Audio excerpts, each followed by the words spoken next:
लड़ोगे तो 8वां वेतन भी मिलेगा सर, यह मैं गारंटी देता हूँ। जो 15 सितंबर के ऑल इंडिया सत्र पर धरने थे, उसके लिए जो करनाल के साथियों का धरना था वो पूरे हरियाणा में टॉप का था। इसके लिए आप सभी बधाई। ऐसे धरने मैं तो स्टेट की मीटिंग में रखी थी बात कि 2012 में हमारा रिटायर कर्मचारी संघ बना गठन हुआ। ऐसे धरने 15 सितंबर के हुए, 15 जुलाई के हुए, आज तक इसे 2012 से 25 के बीच में कभी इतने बढ़िया धरने नहीं हुआ। लोगों में इस 8वें वेतन आयोग से वंचित रखने का एक जोश है। एक तो ये बात है कि इसके जो भी राष्ट्रीय काल आए या राज्य स्तरीय काल आए, जैसे आपका योगदान है, जैसे आपका संगठन है, मैं तो ये कहूँगा इससे भी अच्छी संख्या में आप उसको फॉलो करोगे, उसको लागू करोगे। जहाँ तक मैंने ये बता दिया, कुछ साथी भ्रम में है, जैसे मास्टर जी बता रहे थे भाई गाड़ी भी खानी पड़े है और बस सुनना पिछले प्लान जब मैं जिले का प्रधान। एक ब्लॉक हमारा मतलौडा ब्लॉक कमजोर था और ब्लॉकों की किसी की 80, किसी की 90, किसी की 100 की मेंबरशिप होगी और वो ब्लॉक के प्रधान सेक्रेटरी इस मायूसी के कारण वो चल नहीं पा रहे थे अकेले, वो मरबटे उसमें मीटिंग में कम आना शुरू कर दिया। यार यह बात मीटिंग में होगी शुरू बोला मतलौडा ब्लॉक के पास। मैंने कहा खड़ा हो गए, मैं मतलौडे ब्लॉक को मत चला, मेरी जिम्मेवारी। मैंने साथियों आप यकीन मानोगे, ब्लॉक के प्रभारी को लिया, जिले के सेक्रेटरी को लिया और उनके प्रधान सेक्रेटरी और वाइस प्रधान को 5-6 की टीम को लेकर 4 दिन में 150 की मेंबरशिप करिए। 4 दिन में 4 गाँव में जाकर इच्छा शक्ति होनी चाहिए काम करने की। किसी भी गांव में 15-20 से कम कोई रिटायरी नहीं।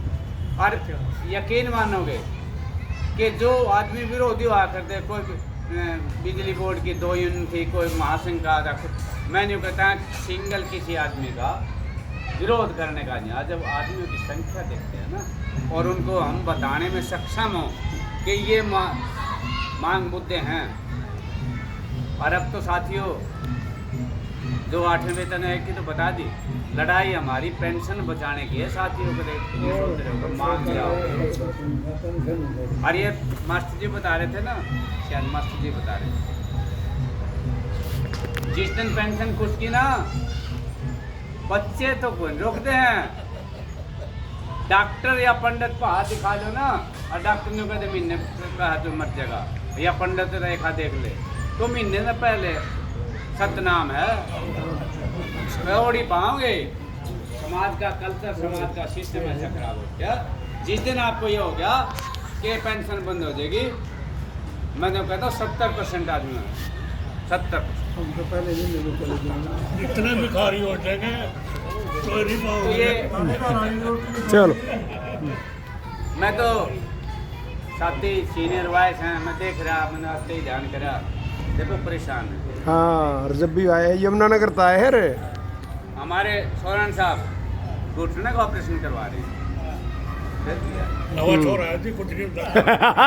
छोरे हमारे साथी बोल रहे थे कि मेरे पे 2 किलो फालतू नहीं चला जाता। मीटिंग में मेरा बगत्ता भाई है। नेम कहने का मतलब कुछ और है साथी, इनके अंदर वो कीटाणु हैं, ये वो क्षमता रखते हैं कि हम इस पेंशन को बंद नहीं होने देंगे, मरते दम तक लड़ेंगे। ये इस बात का प्रतीक है। राज में जितने केड़े 5 पिएगा मिले, 5 पिएगा एक केड़ा। जो साथी ये कहना चाहते हैं कि जो होगा देख लेंगे, पहले वो मरेंगे, आप फिर भी जिंदा रहो।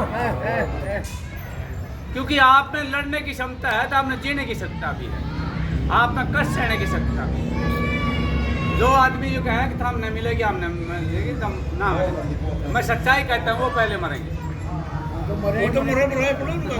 साथियों आपकी डिमांडों की बात है, एक डिमांड की तो बता दी, 65-70 आई तो भूल गए हो गए। जो आऊँगा मैं, वो जो हमारी 22 मई को चीफ सेक्रेटरी से बात हुई, 22 मई को आपने जो कुरुक्षेत्र में धरना दिया था साथियों, कर्नाटक के साथियों की सम्मानजनक संख्या थी, और जो आपका वो धरना हुआ, जो डीसी न्यू कहते कि मुझे टाइम नहीं है ज्ञापन लेने के लिए, याद होगा आपको?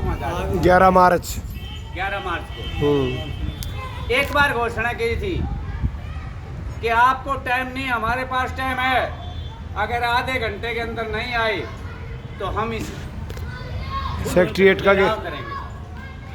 ना उसकी मीटिंग पाई, ना उसकी कार पाई, वो पैदल गनमैन के साथ 5 मिनट के अंदर आपके धरने पे आई और आपका ज्ञापन देके गई।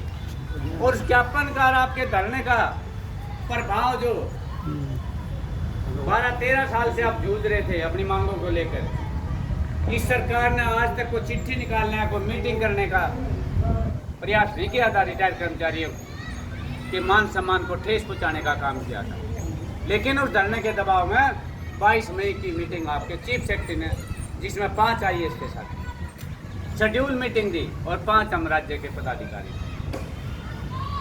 उसमें कई मुद्दों पर सहमति हुई है।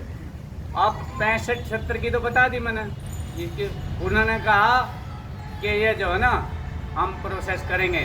65-70 पे मैं बता दूँ खोल कर, उन्होंने कहा हम 80 पे 20% देते हैं, 90 पे 85 पे 85 पे वो 25 देते हैं। हाँ। इस तरह 5-5 साल की है।